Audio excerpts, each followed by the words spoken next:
I'm afraid that my internet is going to cost me $500 this month. Why?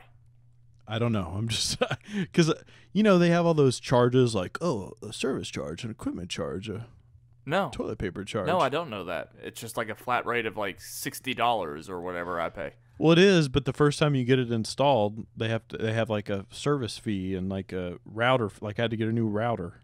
You've only had that for a fee. month? Like you haven't been billed for that yet? No, I don't get billed for it until the beginning of next month. Oh, what the hell? I feel like you've had that thing for a while now. I'm scared. I'm gonna be turning in tricks by the Kroger. That's weird. I was at that Kroger today. I got some new supplements after my chiropractic appointment. Oh, you mean snake oil? Snake oil? Alkaline and trio water? I did get alkaline. No, I didn't get alkaline water. I got LaCroix and ginseng and turmeric. Oh. Okay. Is any of this going to be on the show? Oh. Yeah, we're recording. Okay. Well, I wasn't going to talk about how we got a complaint from our friend Ryan Ucci that his Sight and Sound t-shirt shrank. He's an amateur. I saw that snap last night. He sent it to me. I told him he was an idiot. I have said it a million times on After Schmoe. I've said it on Sight and Sound. Quit drying your t-shirts. I'm not even talking about TeePublic anymore. In general, all of you, your life will change if you quit drying your t-shirts. If you are hesitating because you think it's going to take forever for it to air dry while hanging up, I promise you, put your shirt up, let it dry overnight. It will be good to go in the morning. It's not that big of a deal. Hey, can I say something real quick? Yeah. About this whole thing? Yeah. So I've been off the hanging to dry for just a little bit. I've done it before, obviously, but I've been off of it for quite a while now. It's like, gosh, it's so easy to just throw it in there. So I started this past week hanging to dry. And I was like, well, I'm going to put on this shirt that's typically, so my torso, I'm a taller guy. My torso is a little long, so when I wear a t-shirt, sometimes they're too short. Sometimes they look like belly shirts. So I put on this shirt that's typically a belly shirt, and I kind of stretch it out after it's hang dried. It was long again. Yeah. Exactly. That is a great point. I have had shirts that you can restore your shirts. I agree. I have had shirts that have been dried in the dryer countless times, skipped it 1 week, and it was like it was a brand new shirt. Like it's amazing. Something happens when you get it wet. If you let it air dry, it's a different shirt than anyway. That's a whole other thing. You know what you really should take care of? Shoes? Underwear that's made out of modal. Oh, I wasn't gonna do that yet. Fine, I'll do it. We're talking about clothes. Yeah, I'll do it. All right, it was a good segue. Yeah, you're right. I am undergrad at Segway University right now. MeUndies are simply the softest, most comfortable underwear that you will ever wear. Once you try them, you won't want to wear anything else, unless you're naked or in your swimsuit or Josh McCouga. For every other second of your life, there's MeUndies. Every pair of MeUndies is sustainably sourced and made from modal, a fabric that's 3 times softer than cotton. If you're used to buying packs of uncomfortable, boring underwear that only come in white, gray, black, or tan, mine are gray currently right now because I'm not wearing MeUndies. Because MeUndies comes in all kinds of colors and patterns, they release a new limited edition pattern each month that always sells out. This month, we are celebrating with rainbow confetti print. Try MeUndies today. Get the Celebrate pattern. Use MeUndies.com/after and you will save 20% off of your first pair. You have to feel for yourself to see why MeUndies has sold over 5 million pairs to date. Get 20% off your very first pair plus free shipping at MeUndies.com/after right now. That's MeUndies.com/after. MeUndies.com/after. Boom! Wait. You read that really well. Maybe we're not supposed to tell people that you read it, but I do have a question for you. What's your opinion on going commando? What's your opinion on not wearing underwear? Like, it sucks. Right? It's not. It shouldn't be a thing. It is unacceptable. Put on some underwear. It's like some guys go commando like when they're wearing jeans. It's like, that's got to be like wearing sandpaper. Right. I agree. They need MeUndies. And, okay, most likely, I'm going to give you... Okay, I'm going to exclude Finstock. Most likely Schmoe to go commando. Makuga? That's an easy option. I'm sorry. That's the option. If it's not Makuga, I would say Ellis. I agree. Because he's the kind of guy, he likes to breathe. He likes to wear basketball shorts under the desk, even though he might have a collared shirt. I could see Ellis going the extra step and saying that he's going commando. A lot of women go commando. Just saying. I know you're scared to bring up a woman, but... Yeah, I wouldn't know that. Anyway, we've done this long enough. Here's the song.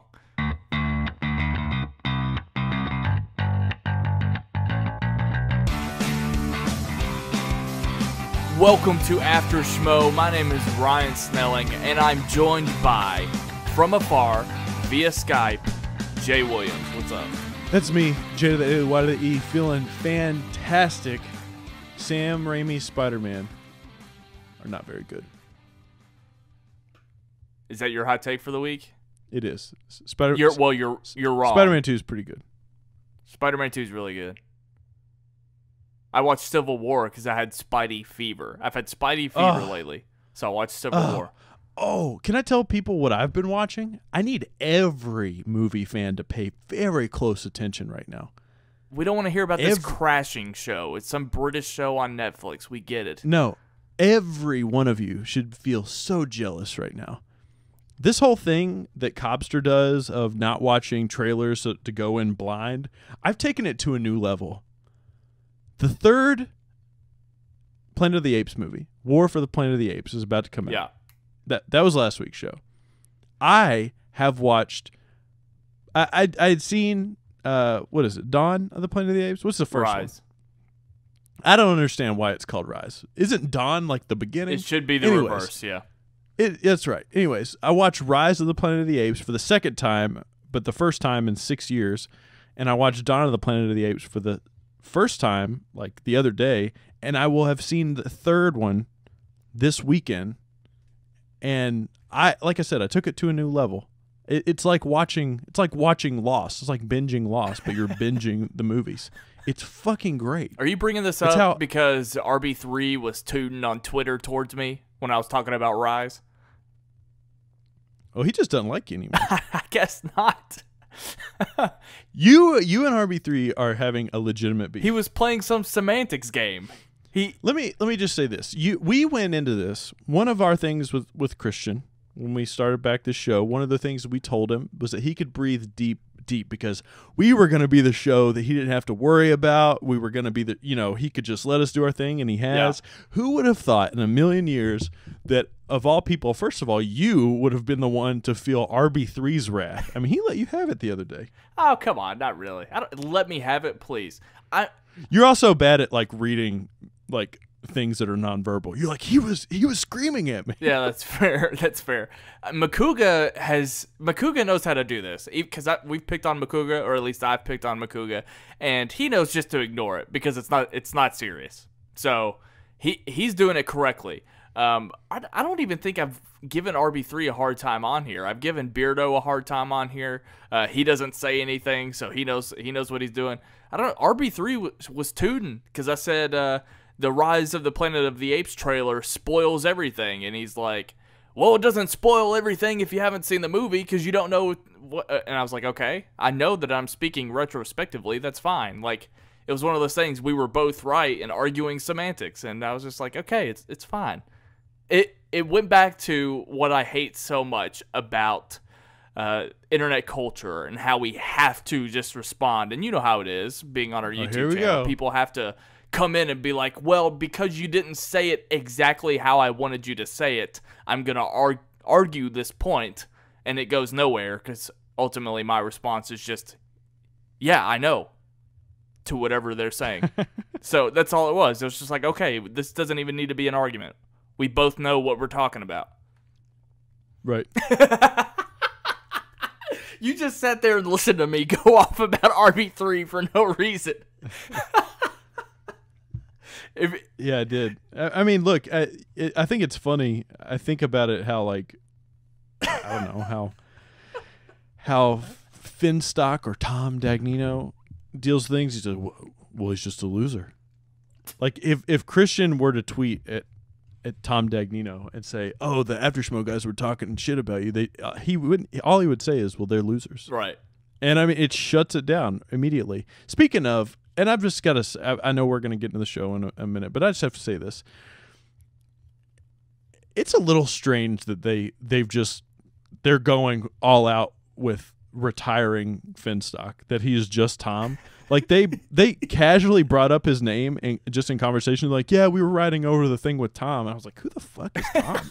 and then I thought about it. I was like, oh my God, they mean Finstock. Like, they're going deep with this. Right. Especially when Christian refuses to acknowledge JTE as Josh. but yet they're just like, oh, Tom. Okay. Yeah, whenever they I'm guilty of that as well. Whenever they say Tom, I just naturally assume that it's just some random guy in the background at Collider that just pops up in videos randomly. That films like behind the scenes for Collider. We don't actually know who they are, but they're just there in Collider videos. But yeah, it looks like they had a ton of fun. I'm assuming that there's going to be a video that comes out for that WWE trip, much like their was it a Clippers game, I believe. They made a video for that, which was kind of fun. So hopefully they get that together. I think RB3 went for that reason. As far as I know. And yeah, I was having fun with RB3. He does a lot for this show, so I did want to thank him. He also does a lot for all of the other shows on SK Plus and the Schmoes No podcast feed. If you guys are subscribed to this YouTube channel, thank you, by the way. But just know that there's also the podcast version, the Schmoes No podcast feed, where you can get all of these shows like Don't Be a Beardo, like Schmoedown Rundown, like Outlaw Nation. That's all there for you guys. If you're listening to this as a podcast. Oh, yeah. What about Sight and Sound Weekly? I've heard that show's pretty good, too. That's actually a good point because, again, it was glaringly obvious that it was the only show Christian didn't mention on the live show, but we'll get to that in a minute. Yeah, Sight and Sound Weekly is exclusively on the SK Plus YouTube channel, so make sure that you've subscribed to both because you never know where you're going to be when you want to listen to some Schmoes content. So there's that. Look, the elephant in the room is that this was not a traditional Schmoes No Live show. I know exactly what it was. You do? 100%. Not only did I have a theory of what it was, I was validated this morning when I woke up. We're recording this on a Thursday. So I woke up to Christian and Mark putting up their Spider-Man review. Did you watch it? Did you watch their review? Mm-hmm. They did it in a car. And I thought to myself, this is strange. Where have I seen two buddy pals talking about pop culture related things in a car before? It was clearly on Sight and Sound. And then I thought about it, this laid back vibe, this vibe that's going on the Schmoes No Show, just get everybody else out of the room. They were trying to pull a little Papa J and Uncle Ryan. I mean, Christian, he might as well have been whispering on this show. Yeah, I was going to. Why was he so relaxed? I was going to talk about that. Yeah. Did he shave his head and take a nap when he was wearing that hat? I think he was taking a nap. I mean, he was just yeah, we're here. We're going to talk about Spider-Man and then that he might as well just been wearing his MeUndies. That movie I saw last week was horrible. It was garbage. It was horrible. He was feeling great. What? And I liked it. He might have been high. That might have been what it was. That's true. So, you just now figured it out this morning what they were doing? Oh yeah, that's right. I was left to my own devices to record pre-Schmoe. I almost completely forgot. I hit record about 15 minutes before the show went up, but I was on there for a few minutes. I did it by myself this week because you were busy helping out your girlfriend. But yeah, they went to go see Spider-Man. And I talked about it on pre-Schmoe, and I guess we'll start off the recap right now, talking about it. Mark and Christian. I just put Mark and Christian in bold letters. Not only were they the only ones on the show, Asterisk Copster. But And apparently Cody, although that can't be confirmed or denied. right. Well, it could be confirmed or denied, but I'm too lazy to message him on Twitter. He was there. I heard his voice in the background. Oh, okay, actually. good. I have Mark and Christian in bold. I talked about this on pre-Schmoe as well, and I'll talk about it here. I have been tickled to death. I don't even know if I've ever used that terminology before, but I have been tickled to death What are you, 90? at the idea of Mark and Christian being back together again. And it's more than just Christian coming back to the live show. I mean, we talked about it on here before, how it just felt like there was a disconnect. Like, it felt like in Fight Club or growing up when your parents could never be in the same room together. That's what it felt like. Like, I couldn't prove it because I'm across the country, but that was just the vibe, that those two people weren't spending time together. They would go to screenings. They would film reviews separately from each other. That's all kind of gone now. And it feels... Who do you think was perpetuating that? Do you think that's a Christian thing or a Mark thing? I think there's a clear answer here, but I want to hear your take.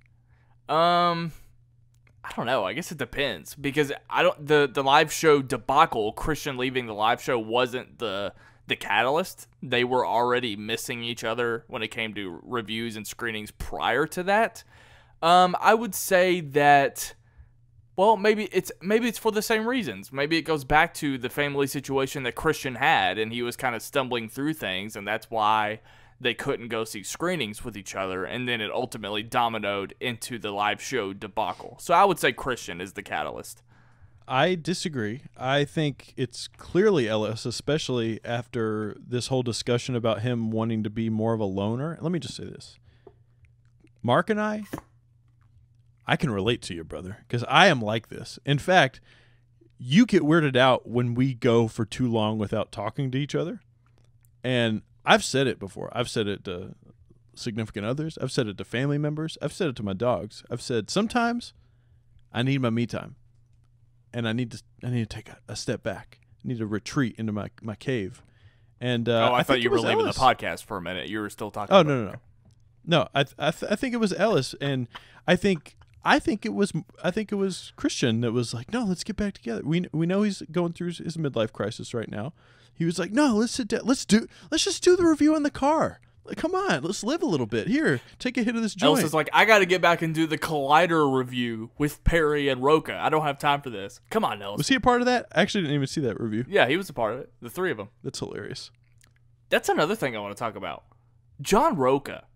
I think he is finally getting his due at Collider. And I don't know if it has anything to do... you could confirm that if you wanted to. What? You could confirm that if you wanted to. Yeah, but I'm too lazy to message him. I think it has everything to do with Campia, somehow, some way. But he's been coming in a lot more frequently. And the fact that he's going to screenings with them now, because to my knowledge, I don't think he was going to press screenings at all. Maybe once or twice. Well, that's not true. That's not true. But I think it's not true. You backed out of your own parking spot there. I just had some neurons fire off and tell me that I'm wrong. But I think it might be more of a consistent thing, and I feel like he's becoming officially more part of the family, even more so than when he was doing Top 10, because he still wasn't really on as much, but now he's coming in and doing movie talk. I think he's going to be around a lot more, and I think it's great. I think it's awesome, and now he's going to be available for more of this stuff. I just saw right before we hit record on here that he is officially going to be one of the panelists on their Game of Thrones show. Him, Ken, Rachel, and Dennis are going to be doing the Game of Thrones coverage. Hashtag, where's Makuga? Interesting. Yeah, and that's not you like perpetuating any wacky drama or anything like that between Roca and what's his name, Campia. But well, no, I mean, they just posted that picture of all, like, Campia was hanging out with them at the press screening.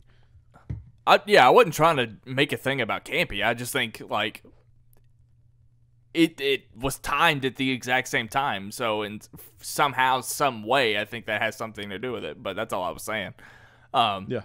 I'm not saying they dislike each other or anything. But But anyway, also there was I don't remember who it was. Did you watch Movie Talk today? I did. Who was that girl hosting? I watched it for about 15 minutes. I have no idea. I don't either. I came in late, so I didn't see it at the beginning. She couldn't say emphasize. Oh, that's good to know. I have trouble with my words too, so it's okay. Especially when I solo podcast. But yeah, I think I like watching I know we're not talking about Collider really, but I like seeing all of the changes that are going on around here. I happen to like them. I haven't seen anything that I don't like yet. Another thing that I talked about in pre-Schmoe is that I think it's really cool how, like, the Schmoes just kind of took over Collider Video. You know what I mean? Like, yeah, it started with Christian crossover. being a guest panelist on AMC Movie News, and then just throughout time, Christian came on, he brought Mark on, and then all of their friends that worked on the Schmoes No Show got jobs at Collider. So with the exception of, like, Dennis, it's pretty much run by the Schmoes. I agree, and I think, to me, I think that's kind of a no-brainer. Not trying to, like, blow smoke up anybody's ass or kiss anybody's ass here, but I mean, if you just look at even the short time I've been around doing my history lessons and everything, if you just look at the track record of progression, I mean, nothing has ever held the Schmoes No down. I mean, they have always consistently and constantly been moving in a constant upward trajectory. And, you know, I think that's great. I think that's fantastic. I think that signals good things to any potential partner that they partner with. So I think it's not surprising that somebody like Collider, or at one point a Screen Junkies or whoever, said, hey, let's see what we can do together, sort of thing. And I think we're seeing that right now too. Anyway, my final thoughts on Mark and Christian and all of the changes is that they were just so damn cute on this episode. They were finishing each other's sentences. They were just talking to each other. Here's what I want right here, right now. I talked about this on previous iterations of this very show. Mark and Christian need to do more together. Like, I think that they should have another show. I think that Christian should make the time that the limited time that he sets apart for the Harloff podcast, it should be him and Mark. And they should just set aside that time and do a show with Christian and Mark. And maybe, depending on when their schedule is most freed up, I would like to see like a Monday, think of like a Monday coffee with Christian and Mark. How was your weekend? Shooting the shit for like 30 minutes every Monday. How great would that be? I think it'd be great. I think it'd be fantastic. I can listen to Christian talk about how dumb meetings are. I could listen to that for 3 hours. Yeah. I think it's hilarious that he hates meetings. And I think it's even more hilarious when other people talk about how much he hates meetings. Oh my God, it's so fucking funny. Christian, I'm not fucking around. I want you to consider this idea, all right? I think it's gold. Monday mornings, 30 minutes with you and Ellis. Let's do it. Yeah, I think that's probably one of the more consistent comments that I saw this week from people in Schmoeville, and I had the same thought that, you know, we all love what the Schmoes No Show is. We all love what it represents, all the people, all the cast and characters. I don't think anybody wants that to go away at all, but I think we all enjoy Mark and Christian. And I think we would all enjoy something else. You know, I think we would all enjoy a Mark and Christian podcast. More of a traditional podcast, kind of like Sight and Sound. Now that I'm thinking about it, and this might just be because I'm in the Schmoeville Facebook group a lot and reading what the fans say in that particular group, more so than the YouTube comments, but I really have never once seen anything hateful towards Mark and Christian that I know of. Like, I've seen people argue with them on Twitter over things, but I've never seen someone be like, well, I'm glad Christian's gone. He was annoying. Like, I've never seen anything like that, ever. I agree. They're lovable. They're like two little teddy bears when they're together, and they play off each other well. I mean, what would you do if Christian called you and he's like, hey, Sight and Sound, that's no longer a thing. Mark and I, we're going to do a show where we talk about music, movies, and TV. And it's just going to be us doing our own thing, like a little buddy cop thing. I'm not even going to answer that. You'd be mad about it. Anyway, moral of the story: they were so damn cute. Did you do your notes segment? Did we skip right over that? We skipped right over it. All right, let's do it. Everyone, let's listen to Jay Williams' stream of consciousness notes from this week's Schmoes Know Show. All right, here we go. These are your Schmoes Know stream of consciousness notes brought to you by SightSoundPod.com. And that was your Schmoes Know stream of consciousness notes brought to you by SightSoundPod.com. No matter what you did, no matter what notes you had, I was going to do a sign-off for after Schmoe. Right after you did that, I was going to end this podcast. There were no notes. Yeah. I'll do my version. It's not going to be as entertaining as your segment, but the only things that I have left are, quote-unquote, Back to the Future good. Ellis has more chest hair than I thought. Maybe the eyebrows should have been an indicator. Just Friends is fantastic. And that's it. Just Friends is not fantastic. It sure is. I watch it every Christmas. I also agree with you about that chest hair thing. I did not know that. Can I get an over-under 60% does Mark Ellis manscape the chest hair? It doesn't look like it. No, I mean from time to time. There's I feel like I've seen that shirt button undone before in the past, but I've never noticed before.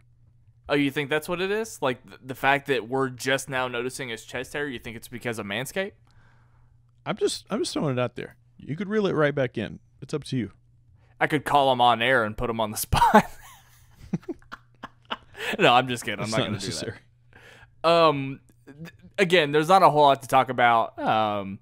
But there's something that's obviously going on Schmoeville that I figured I would address. Everyone had an issue with the amount of ads and the time spent on Stardust app. Did you download Stardust yet? I did not download Stardust, but you downloaded Stardust, as well as our good buddy Luke Jaggers and Christina, our friend Christina. Actually, a bunch of people in our Sight and Sound group on Facebook downloaded it and said that they were enjoying it quite a bit.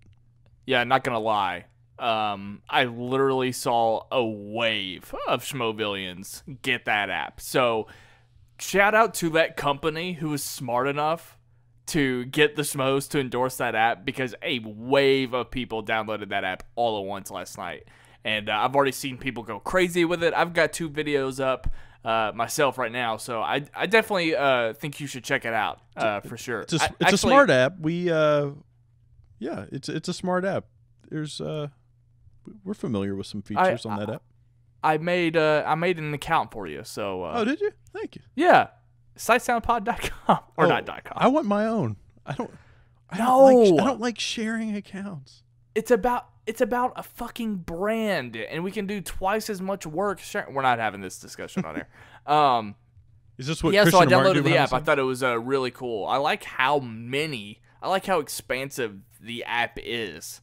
There are so many movies and TV shows already in the app. So many. Like this weekend, for example, it said coming out in theaters, and it had like 10 movies that I'd never heard of. So they are really going the extra mile to cover their ground in this vast landscape of film and TV. So I'm having a lot of fun playing with the app. Look, I get why they spent time with it. It's because the whole point of it is they're going to start implementing the app into their show. They're going to be showing reactions. So people would be freaking out next week if they had an entire segment about reactions to Spider-Man Homecoming, and everyone would have freaked out because they didn't have context of the app. So it's fine. It's not that big of a deal. It's a fun app. Let's hang out there with each other. That's all I got on that. Yeah, I agree. Look, people are going to think what they think about it, and that's fine. Everybody's entitled to their own opinion. But look, shows like this that are constantly putting out free content, not just sometimes 2 shows a day with Collider, not just all the Schmoes Know stuff they do, but there's SK Plus stuff as well. Look, these free content things, they got to figure out a way to pay for themselves, and it's fine. It's all right. It's all good. Well, is that it? I mean, I guess so. Well, what do you think about the Back to the Future thing? Obviously, we haven't seen the Spider-Man movie yet. Spider-Man: Homecoming. Oh, is that what you want to do? You want to talk about Spider-Man on here right now? Well, I mean, they went to the screening. Yeah. Everybody was high on it. First of all, who was this reviewer their favorite movie was Revenge of the Sith? I don't know. I really have no idea.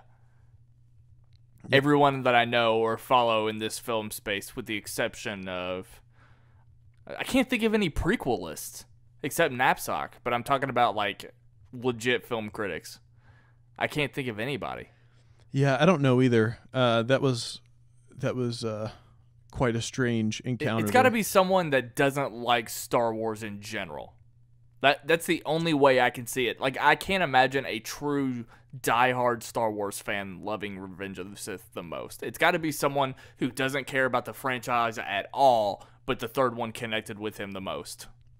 Interesting. Yeah, I'm fascinated to know who it is, but I don't know. Maybe we can find that out. I was wanting Ellis to call back to that statement on either the Schmoes review or the Collider review, and he did not. So, but based on what he rated it, which is a 4.5 out of 5, I know that it isn't quite Back to the Future good, but it also didn't need to be Back to the Future good, so I don't have a problem with that. Yeah, that's a good point. I was surprised by for whatever reason. I don't know why I was a little bit surprised by their grades of it, just because I was trying to use War for the Planet of the Apes as kind of like a gauge there, and they weren't too far off from one another. Right. Christian did announce that there is no show next week. There is no live show next week. I guess because of the 4th of July. Also, they're getting ready for the big Schmoe stuff that's going on. Do you have any thoughts on no live show next week? What the hell are we going to do? I have no idea.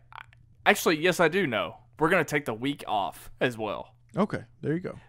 In the previous, I don't remember taking a week off during the Schmoeville after show, but we're doing it this time. There you go. But you guys can check out our Sight and Sound Best of the Year So Far episode that we're doing. That's true. Maybe we'll do that on video. Maybe we'll ask them to release the video. Well, they're gonna release whatever we put out. Yeah, that might be a good idea. Maybe we can do it. Maybe we can fly out to Burbank and film it on their set. Oh my God, let's do an after party and act like we're the Schmoes No Show. Who's gonna play JT? Dolly? We'll bring all of our friends, and it will be a massacre. Everyone will hate it. Christian will force it to be taken off of YouTube. I'm already excited. I'm so pumped. Let's get it together. Well, it's probably not going to happen because it's too short notice. But regardless, that's true. Yeah, whatever. I get it. There's a lot of stuff going on, and I know that they're also, aside from that, working on Comic-Con, because that's coming up. That's going to be in the next few weeks. So they've got a lot of stuff going on. Heroes going 5 days a week. Yeah, Heroes. They announced John Schnipp. How early is he going to have to wake up in the morning? Oh, and what'd you think of the comic book show? I enjoyed it quite a bit. Actually, you, myself, and Luke Jaggers were. I don't know if you were involved in it or not, but we were talking about Probably it. Not. I take in additional complex content, and they do stuff like this all the time, like the sneaker shopping stuff. Obviously, well, I don't know. Obviously, people may or may not know I'm a shoe guy, and it reminded me a lot of that stuff. I welcome content like that. I think it's really neat. Yeah, I think it's great. I enjoyed it a lot. I think if I wanted to nitpick, the only thing that was kind of weird was Evan Goldberg himself. Just a little bit awkward. Yeah, because when Schnepp walked up to him and said, "Hey, man, thanks for joining us," Evan goes, "Yeah, that's okay. I live 3 blocks away." And he was dead serious. I was like, okay, guy. I thought you were supposed to be comedic. Yes, so, together wrote Superbad. Right. Yep, I live 3 blocks away. Okay. Yeah, that's hilarious. But it was a lot of fun. And yeah, I'm excited. I also loved seeing directed by Dennis Zhang. That just got me really hyped. Yeah.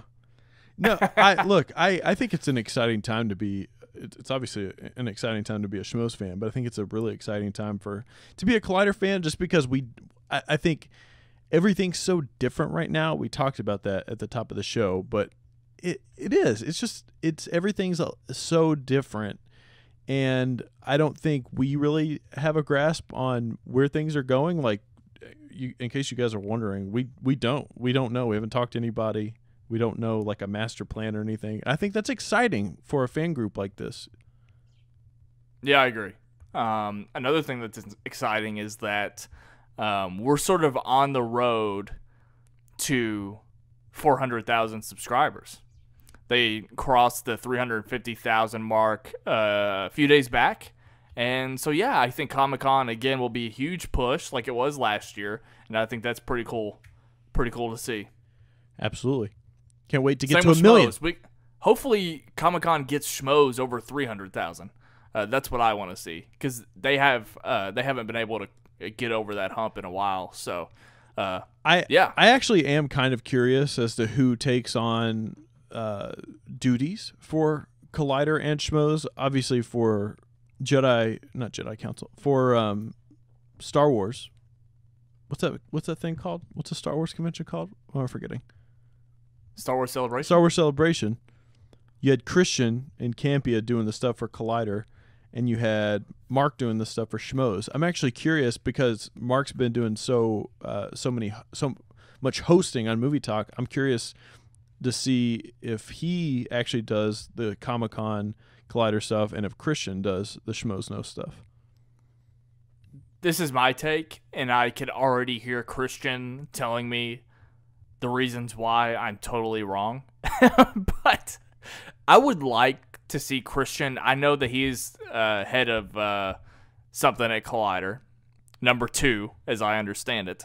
I would like to see Christian take a backseat as far as like guest paneling, like movie talk and stuff. I feel like I would like to. He has, but I mean, even more so, like maybe once a week.